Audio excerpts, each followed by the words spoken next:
I think the investigation into Detective Garda Adrian Donohue's brutal murder, didn't just involve law enforcement in Ireland. It also involved law enforcement as far as field as America, Australia, Germany, and Holland, and also the PSNI and the National Crime Agency in the UK also played a crucial role. But also within the Garda organisation itself, there was a huge wealth of resources placed into the investigation. And the investigation team in Dundalk had assistance from the Special Detective Unit, the Emergency Response Unit, the Garda National Technical Bureau, and you also had CCTV viewers, telephone liaison officers, exhibit officers, armed support unit were involved, uniformed officers. You had people like Martin Beggy in the incident room. You also had senior investigators Brian Mohan and John O'Reilly travelling to the US in 2013 and forging links with the NYPD. We had NBCI detectives Mark Phillips and Jim McGovern, who remained on secondment to Dundalk for the duration of the investigation. Senior investigators from the NBCI, such as George Kine, were also heavily involved. And I think it's important to point out what Superintendent Jerry Curley at the time said, that there was a huge team effort in the case, and they had received great assistance from the NBCI, but also from other national units. And there was a resolution there was a determination and a resilience there to get this case over the line. And I think also it was very hard for the investigation team, because at the same time as they were investigating Adrian Donohue's murder, another colleague was also murdered a few years after Adrian's, Tony Golden. So again, despite suffering another loss, that there was a determination there to pull together, to forge ahead and get justice for Adrian Donohue and his family. That clip was narrated by Stephen Breen, editor of the Irish Sun, and it comes from the podcast Making a Detective. And the reason we've started this video with that little clip from the podcast is it leaves everyone in no doubt that this is the most extensive and obviously the biggest ever criminal investigation during the course of Irish history. So what we would expect from such an expansive investigation would be some sort of clarity and, more importantly, transparency. And I think we have shown very clearly from the very start of our campaign almost 2 years ago, or over 2 years ago, and in particular when we've been scrutinising the podcast Making of a Detective, because it has been very important for us to show how journalism, the mainstream media journalism in this country, has been instrumental in covering up what is a fiasco of an investigation. And it has obviously led to the unsafe conviction of our son, Aaron. So that's the reason for that little clip. So everyone's in no doubt that's our starting block. This is the most extensive investigation ever. So during the course of the last few weeks, we have created a number of videos, and we're just in relation to the Making of a Detective, which obviously everyone knows is a look at Garda Pat Marry and his different investigations he's had over the years, but obviously we have focused on the Modern Robbery at Lordship Credit Union and Pat Marry's involvement in that investigation. So over the last few weeks, we have created videos like this here, and this was entitled Making a Detective, Fact, Fiction, Lies or Deceit. And again, we've shown quite clearly that both the investigation and this podcast, this journalism, blatantly omitted facts as simple as it was never mentioned that the main witness, Detective Joe Ryan, said the man with the shotgun, the man who murdered Detective Adrian Donohue, was well over 6 foot tall. And we know Aaron Brady is 5'7". And a lot of evidence, CCTV footage and evidence from the credit union worker backs up exactly. So the evidence is Aaron Brady cannot be the man who shot and murdered Detective Garda Adrian Donohue. Several other bits of information was overlooked, shall we say, by this podcast, and indeed the investigation and how the evidence was presented in court. There was DNA, there was footprints, There was obviously the hammer, which we have serious issues with, a hammer that was left at the scene, the accents and devices that were caught on a dash cam belonging to Pat Bellew, a senior credit union worker, and how that evidence was tampered with. We have another credit union worker who said quite clearly that the person who attacked her car had a Dublin accent. That was airbrushed. We also have another senior credit union worker who said quite clearly she was sitting looking for over 50 seconds at a white, blonde Irish woman driving the getaway vehicle. Totally airbrushed from the case. That lady also had the only view, or the best view, of the vehicle part of the gate, and she said it was grey or silver and not the blue Passat in the curated and manufactured story that was peddled by the prosecution on Garda Síochána and indeed this media outlet here. And then we moved on, and I think we had some videos, a number of videos we covered this point, where Pat Marry said the investigation team, Pat Marry clearly outlines the tension with senior Garda, and this was totally unacceptable because Pat Marry told us very, very clearly the whole investigation was in tatters. It was in chaos 4 years after the Modern robbery. And he mentioned that in a number of sound bites during the course of the podcasts. But obviously he heralded himself as the saviour, and you the public heard that quite clearly. And I think this podcast has given us an opportunity to correlate the timescale of how this investigation went. So we're up now to the Christmas of 2016. So we're just coming up to the 4th anniversary of the Modern robbery. And Pat Marry tells us clearly that everything's in chaos, pale faces sitting around the incident room table, and nobody knew anything. We had nothing. No, we had nothing at all. And then we've shown clearly, we will move on to America in a second, the next train of thought that the investigation team had was to create evidence, because there can be no other explanation for it. But before we move on to America, I just want to play a second little clip here, and this is Mr. Marry speaking again, because he glosses over a couple of things once again, and we just want to highlight how both the podcast, the journalists and Mr. Marry are allowed to just gloss over things and move on without any in-depth look at what they're actually saying. So we listen to that little clip now. Adrian Donoghue was murdered. He was murdered by a group of people, one person pulling the trigger and a number of them involved in the robbery, and a need to be investigated and brought to justice, and that's what happened. And rightly so. And like in all jury trials, like it's not the guards that are finding him guilty, it's his own peers, it's people, a selection of people from society, and that's the way it is. And it's you know, and that's the way it is. And there's no doubt in my mind Aaron Brady was there in the man, like, you know, no doubt. So there we have Senior Investigating Officer Mr. Marry again. Two little points to this clip where he's speaking here. He obviously says there was a group involved, a group of 5 involved, and obviously we are fully aware of that. But he tries to insinuate here that in some way everyone has been brought to book. Everyone in that group. He glosses over that situation, and now we're 10 years after the Modern robbery happened, and Aaron is the only person convicted. And we have said quite clearly, and we have shown how the authorities, the DPP, and how the media have peddled the story that there is a gang. But we have shown quite clearly there is no gang connected to Aaron Brady. It is impossible. It cannot be. And this has been glossed over, particularly by senior investigative journalists who don't question this fact whatsoever. Then Mr. Marry goes on to say that Aaron Brady was obviously found guilty by his peers and those on the jury. Obviously, those people on the jury are only able to make a decision on what they were allowed to hear and how that evidence was shown and portrayed to them in the court.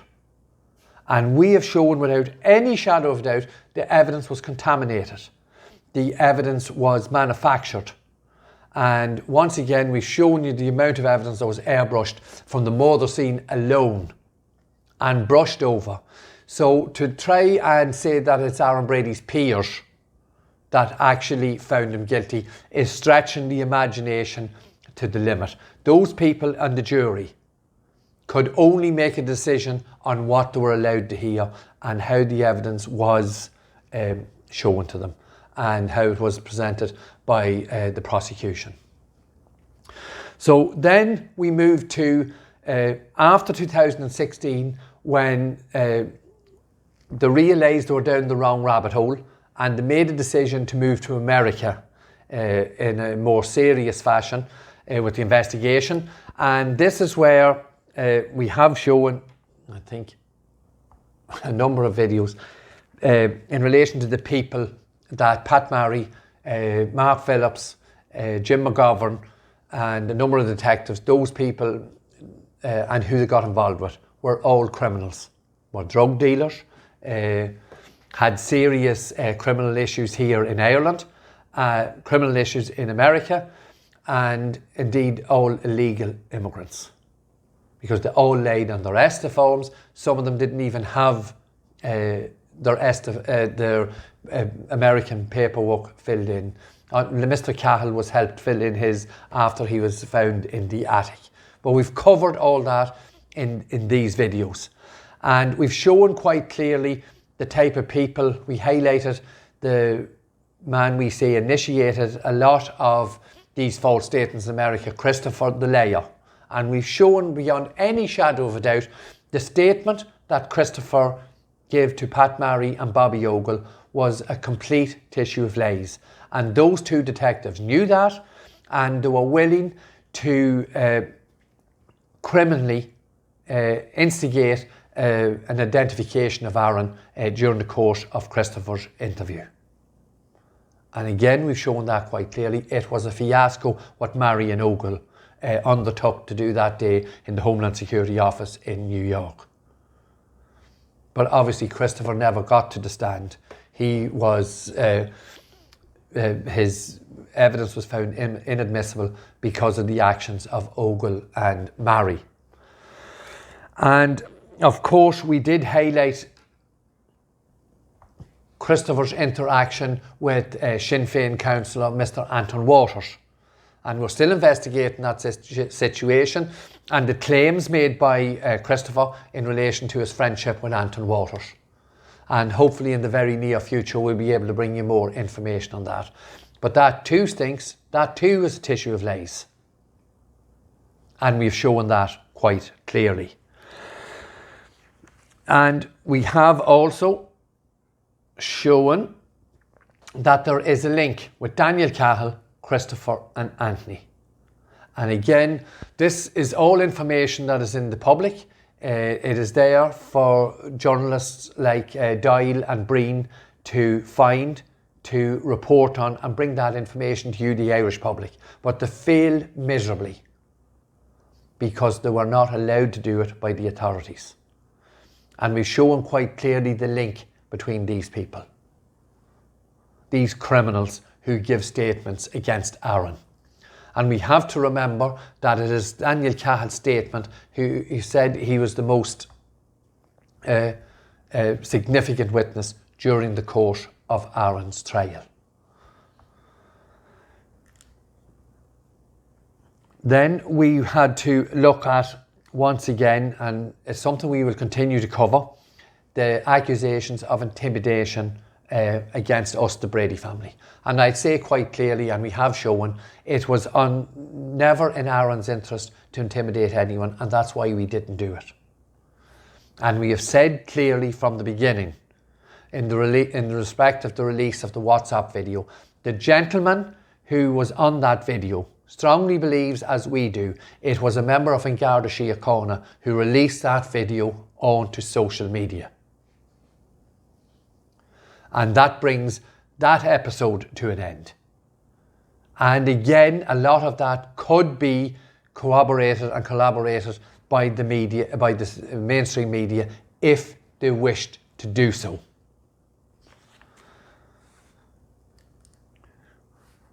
We then obviously went to the key prosecution witness, Mr. Daniel Cahill. And I think we've shown quite clearly that, again, this is an absolute and total fiasco. It is a disgrace on everyone's behalf that the Irish authorities could work with this man and that the Irish mainstream media simply refuse to print the facts. Daniel Cahill told a tissue of lies to save himself. He was the most polished witness some of the barristers had ever seen. That's how he was described. But no matter how well polished he is, his lies will be exposed. And indeed, I do believe Mr. Cahill recently exposed some of those lies himself during a podcast in America. So information he gave during the course of his testimony, he contradicted that during the course of a podcast in America. That podcast has been taken down, I do believe, but we do have a raw copy of it that we will make available to any of the mainstream journalists who wish to hear it. So we do have that if that's needed. I suppose to finish off, we just want to reiterate again that this podcast, 9, 10, 11 and 12, in the series Making a Detective, is a total disgrace. It is gutter journalism at its worst. We have offered on numerous occasions, previously before we started the scrutiny of this podcast, we have offered on numerous occasions to sit down and talk to any journalist about any specific aspect of Aaron's case or the investigation, and points that need to be clarified and points that need to be brought to the attention of the Irish public. But unfortunately, our mainstream media feel that they can't do that.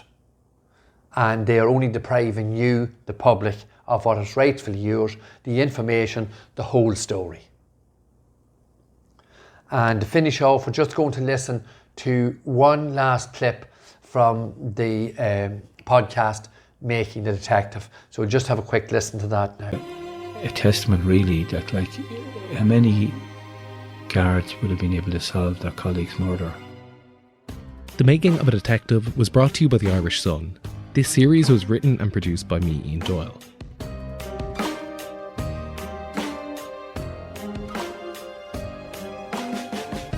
I would like to thank Kieran McDade, Stephen Breen, Declan Ferry, Hugh Hannigan, Laurie Kelly, Sasha Hamrogue, Stephen O'Farrell and Brian McCarthy for their part in pulling this series together.